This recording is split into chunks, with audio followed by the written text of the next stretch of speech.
Hello Year 1 learners, my name is Danielle and I'll be working with you for the next few lessons.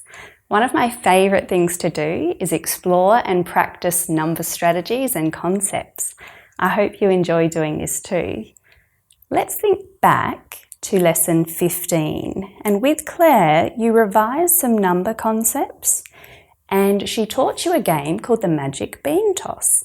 Did you have a go at practicing that at home? Fantastic. Let's get started. For today's lesson, you will need some paper and a pencil to write with. You will also need some smaller items to count. I'm going to use some small stones like this. You might have something like this at home, or you might have some buttons or small Lego or anything that you can find. I'm going to pause this video so you can collect your items. To get us thinking like mathematicians, I've got a warm-up game. Now, all you need for this game is something that you have with you all the time. Your fingers. Now, this game is called Show Me.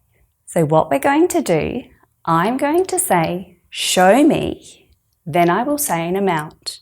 And you're going to use your fingers to represent that amount. Shall we get started? Okay. Show me 3. Did you do this?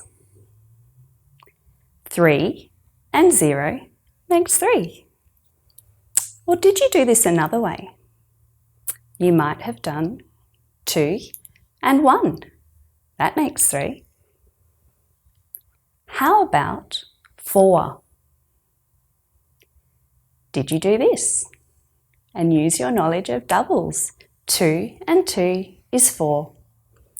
Maybe you did this. 3 and 1 more is 4. One last try. Show me 5. Did you do this? 5 and 0. Or did you do this? 3 and 2. That makes 5. Well done. Now, our learning intention today is to understand how a whole collection can be made up of 2 smaller combined collections. Shall we get started? Now, in my family, we eat a lot of fruit, especially apples. I really love red apples and my son really enjoys green apples. Now, I've been to the supermarket and I've bought a large amount of apples, but I need your help. I'm wondering if you can help me find out how many red apples, how many green apples, and how many altogether. Shall we have a go? Now, I know you've been doing lots of learning about counting principles with Claire. So let's remember this as we count now. Let's start with the red apples. Now, I know that when we organise our items to count, it needs to be in a way so we don't get confused which ones we've already counted. So let's line them up. So here are our red apples. Here are the green ones.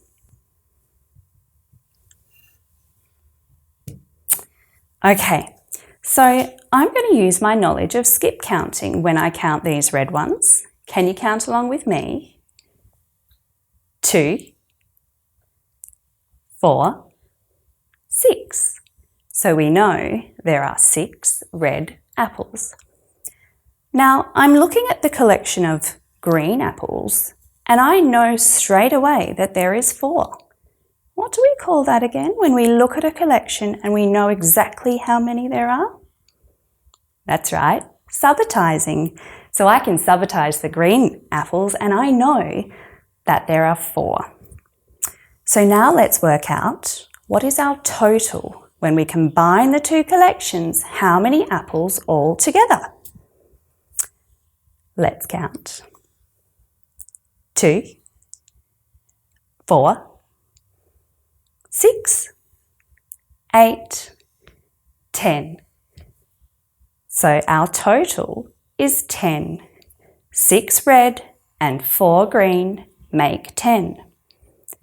I'm wondering though, what would happen if we started with 4? If we combined 4 and 6, would the total still be the same? Let's explore this together. I'm going to pop the apples away and we're going to use something different.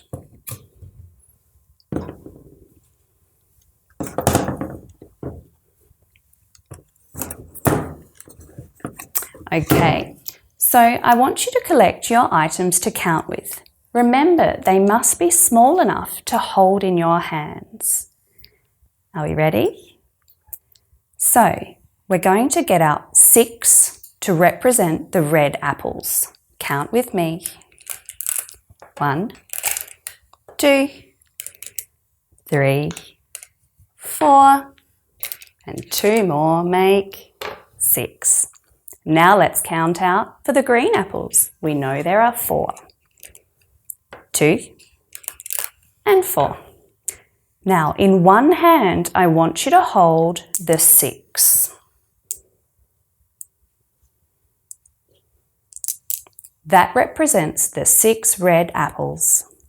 In the other hand, I want you to hold the 4, the collection of 4.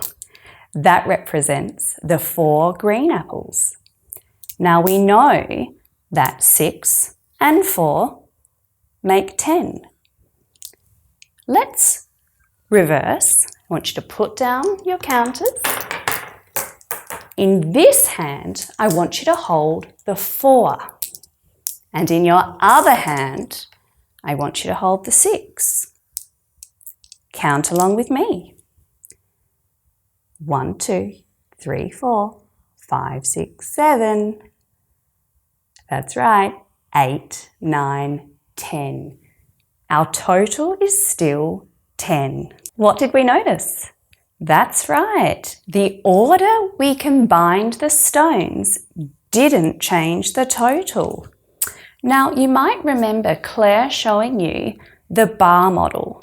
That's one way of representing the amount. So let's try that now. I'm going to draw up the top a long bar. That represents our total, which was 10. And we know that the 2 collections we combined to make 10 was, that's right, 6 and 4.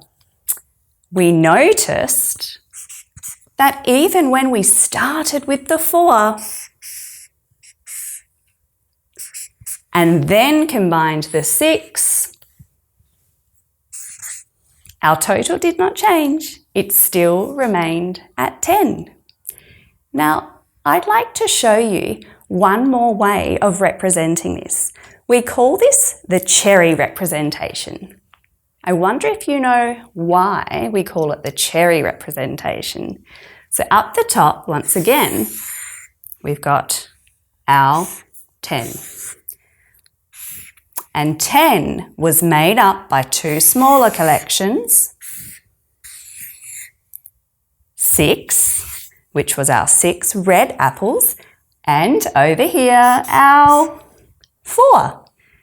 So we can see that 6 and 4 makes 10, and 4 and 6 still makes 10. Well done. Now, if you felt like a challenge, you might like to have a go at combining some larger collections. Let's do that together now. I'm going to use my stones. So I'm going to take out 1 handful and place it here. And my other handful will go here. Let's count to find out how many we have in each collection. Shall we skip count? 2, 4, 6, 8, 10, 12, 13. I'm going to record that now. So 1 collection of 13. We don't know our total yet. Okay, let's count our other collection. 2, 4, 6. Now to check what our total is. Let's combine our two collections. 2, 4. Notice how I'm pushing them away to show that they've been counted. 6, 8, 10, 12, 14, 16, 18, and one more makes 19. That's our total. 1 and a 9. So we noticed that 13 and 6 makes 19, but we also know that 6 and 13 still makes 19. The word that mathematicians use with what we've just done is addition. Say it with me. Addition. Well done. Now, remember what we've noticed today about the order in which we combine the collections. It doesn't change the total. Your home task today is to combine or add two collections to make a new and larger total. I want you to find a way to represent your collections. You choose what works for you. You might like to use the cherry representation, which we tried today, or you might feel comfortable with the bar model. I'm going to do all my work in this book so that it's all together. You might have a book at home that you could use, or you could just write on paper. I can't wait to hear how you go with your task at home. Thank you for joining me today. Remember what we learned, that when we are combining two smaller collections to make one larger total, the order doesn't affect this. Have fun practicing. I'll see you next time.